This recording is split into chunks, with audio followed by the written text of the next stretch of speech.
جس طرح ستاروں سیاروں کے ساتھ ظاہری دنیا کی رویدگی وابستہ ہے، اسی طرح انبیاء اور رسل کے ساتھ ایمانیات کا تعلق ہے، حالات کا تعلق ہے، لوگوں کے مزاجوں کا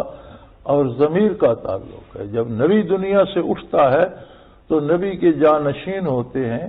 ان وجودوں کے ساتھ وہ تعلق وابستہ ہو جاتا ہے۔ جہاں چاند کی روشنی نہیں پہنچتی وہاں ستارے چاند کی جگہ روشنی دیتے ہیں۔ قطبین میں چاند اور سورج کم کم نکلتے ہیں لیکن قطبی ستارے روشنی دیتے ہیں اور وہ سارا سسٹم چلتا رہتا ہے۔ اسی طرح جب انبیاء دنیا سے پردہ فرماتے ہیں تو ان کے جانشینوں کے وجودوں کے ساتھ وہ چیز وابستہ ہو جاتی ہے۔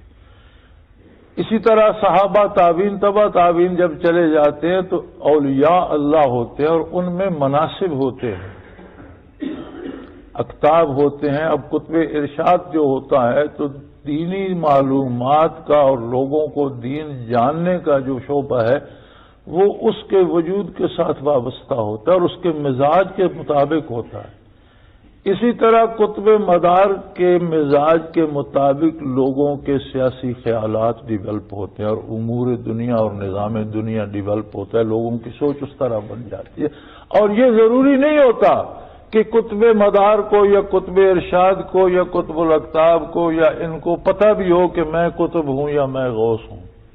جس طرح ضروری نہیں کہ سورج کو پتہ ہو میرے وجود کے ساتھ کیا وابستہ ہے، جس طرح چاند کو خبر نہیں کہ میرے طلوع و غروب کے ساتھ کیا کیا وابستہ ہے، اسی طرح ان لوگوں کو بھی اللہ بتا بھی دیتا ہے، پتہ ہوتا بھی ہے، لیکن ضروری نہیں ہوتا کہ وہ خود بھی جانتے ہوں کہ میں وہ بشر ہوں جس کے ساتھ یہ حالات وابستہ ہیں، بلکہ جس وجود میں انوارات الہی اور برکات نبوی ہوتی ہیں ان میں سے اللہ منتخب فرما لیتا ہے جس کو جو چاہے منصب دے دیتا ہے اور حالات و واقعات اس کے وجود کے ساتھ وابستہ ہو جاتے ہیں۔ عیسیٰ علیہ السلام کے نزول میں جو میں سمجھا ایک حکمت یہ بھی ہے کہ ایسا دور آئے گا کہ اولیاء اللہ کی قوت اس تاریکی میں ناکام ہو جائے گی، اتنی ظلمت بڑھ جائے گی کہ ولی کے وجود کے ساتھ لوگوں کی اصلاح ممکن نہیں رہے گی۔ اقطاب اور غوث اور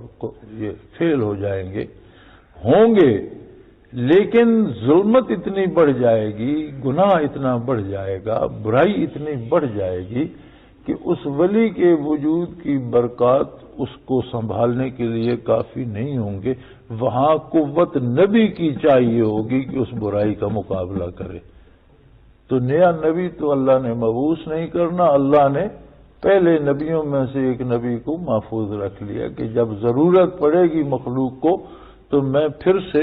ایک نبی بھی۔ اب روحانی قوت تو عیسیٰ علیہ السلام میں نبی کی ہوگی نا، اتباع بے شک حضور کا کریں گے، قرآن کریم کا کریں گے، لیکن بات کرنے والا تو اللہ کا نبی ہوگا، اس کی روحانی قوت تو نبوت کی ہوگی، تب جا کر لوگ اصلاح پذیر ہوں گے۔ تو یہ حکمت الہیہ اور بے شمار حکمتیں ہوں گی جو میں جان سکا۔ یہ حکمت الہیہ اس میں یہ بھید ہے کہ ان کے وجود باوجود سے، ان کے تشریف لانے سے پھر اصلاح امت ہوگی، پھر لوگ جہاد کے لیے کھڑے ہوں گے، پھر برائی کے خلاف لوگ جمع ہوں گے اور پھر برائی کو مٹا کر دین کو غالب کیا جائے گا۔ تو یہ اس میں یہ حکمت الہیہ۔ اب جن لوگوں کو یہ اصرار ہے جی عیسیٰ علیہ السلام تو فوت ہو گئے اور میں عیسیٰ ہوں، ذرا ان کی کارکردگی دیکھیں، تم نے دنیا میں کیا کمال کیا، کتنے لوگوں کی اصلاح کی، سوائے گمراہ کرنے کے اور برائی اور بدکاری میں لوگوں کو ملوث کرنے کے تم کیا کر سکے؟